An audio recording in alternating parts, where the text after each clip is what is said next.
వెలుగొందుతున్న మన బిడ్డలకు వివిధ రంగాలలో తన ప్రజ్ఞ పాఠవంతో తెలుగు తల్లికి సాంస్కృతిక సాంకేతిక సాహిత్య నీరాజనమిచ్చిన కళాకారులకు మేధావులకు శాస్త్రజ్ఞులకు విజ్ఞులకు ముఖ్యంగా నా పసుపు జెండాను కుండెల మీద మోస్తున్న తెలుగుదేశం కార్యకర్తలకు నా హృదయపూర్వక నమస్సుమాంజలి.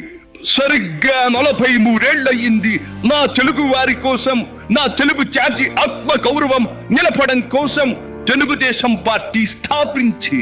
నేను స్థాపించాను అనే కన్నా పుట్టింది అనాలేము. ఎందుకంటే ఆనాడు కార్మికుడి చెమట నుంచి, కర్షకుల రక్తం నుంచి, చాడిత పీడిత ప్రజల బాధ నుంచి పుట్టింది తెలుగుదేశం. కులమత వర్గాలకు అతీతమైన నవ సమాజానికి సరైన నిర్వచనం చెప్పేందుకే తెలుగుదేశం పుట్టింది. పేదకు కనీస అవసరాలైన పూటకు పక్కెడన్నము, తన దాచుకోవడానికి పక్కా ఇల్లు, గౌరవం నిలుపుకోవడానికి ఒంటి మీద వస్త్రం, వీటితో పాటు రైతన్నల సంక్షేమం, ఆడపడుచుల అభ్యుదయం, బలహీన వర్గాలకు పాలనాధికారం, వీటిని అందించడం కోసం మొదలైన తెలుగుదేశం ప్రస్థానం ఆ తరువాత ఎన్నో మలుపులు తిరిగింది. కొత్త జగతికి, అపూర్వ ప్రగతికి బాటను వేసింది. హైదరాబాద్, సికింద్రాబాద్లకు ట్యాంకు బండతో నేను సాంస్కృతిక వారధి కడితే, ఆ తరువాత సైబరాబాద్ అనే కొత్త నగరాన్ని పుట్టించి తెలుగు నేలకు, ఆధునిక ప్రపంచానికి సాంకేతిక వారధిని కట్టించిన వాడు చంద్రబాబు. లక్షల రూపాయల జీతం గురించి ఏమారైనా కలగన్నామా? దాన్ని సాధ్యం చేసింది నా తెలుగుదేశం ప్రభుత్వమే అని చెప్పడానికి నాకు గర్వకారణంగా ఉంది. డ్వాక్రా సంఘాలతో నా ఆడపడుచులు సాధించిన ఆర్థిక స్వాతంత్ర్యం చూసి నాకు సంతృప్తిగా ఉంది. గోదావరిని కృష్ణమ్మతో కలిపేది ఎప్పుడో పోలవరం తెలుగు వారికి దేవుడిచ్చిన వరంగా రూపొందే శుభదినం ఎప్పుడో అని ఆనాడు నేను పలవరించాను. పట్టి సీమతో ఒకటి నెరవేరింది. పోలవరం పూర్తితో మరొకటి ఇంకా 2 ఏళ్లలో నెరవేరబోతోంది. రెక్కలు ముక్కలు చేసుకున్న డొక్క సగం నిండని పేద ప్రజానీకారికి ఇంత ఆదరవు కల్పించడానికే ఆనాడు కిలో 2 రూపాయల బియ్యం పథకం పెట్టాను.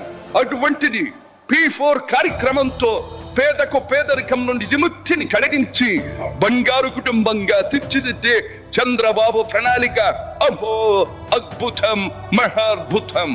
శాతవాహన సామ్రాజ్యానికి ఒకప్పటి రాజధాని నగరంగా బాసిల్లిన అమరావతి పేరిట నేడు నిర్మాణం జరుపుకుంటున్న ఆంధ్రుల రాజధాని నగరం దేవేంద్రుడు సైతం అసూయ పడేలా, మయూరి సైతం అప్పుల పడేలా రూపుదిద్దుకోవాలని మనసారా దీవిస్తున్నాను.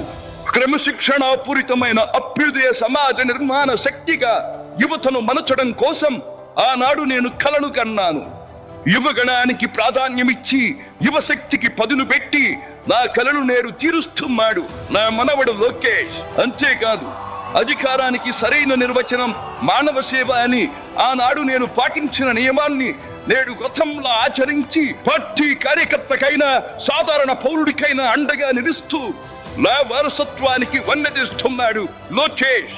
గగన సీమ నుండి ఇది చూసి అయ్యారే ఫలా ఫలా మనవడా ఫలా అని మురిసిపోతోంది నా మనస్సు. ఈ దేశం మనది, దేశ సమైక్యతే మా సిద్ధాంతం, మా రాష్ట్రాభివృద్ధే మా దేశాభివృద్ధే మా లక్ష్యం అంటూ ఆనాడు నిత్యం నినదించేవాడి.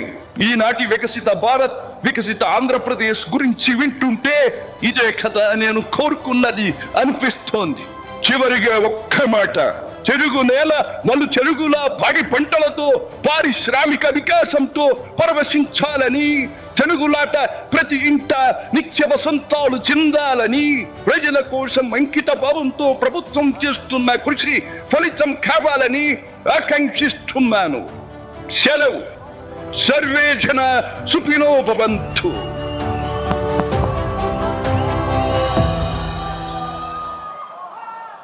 చంద్రబాబు నాయుడు గారు ఇన్ఫర్మేషన్ టెక్నాలజీ అన్న రోజుల్లో అర్థం కాలేదు.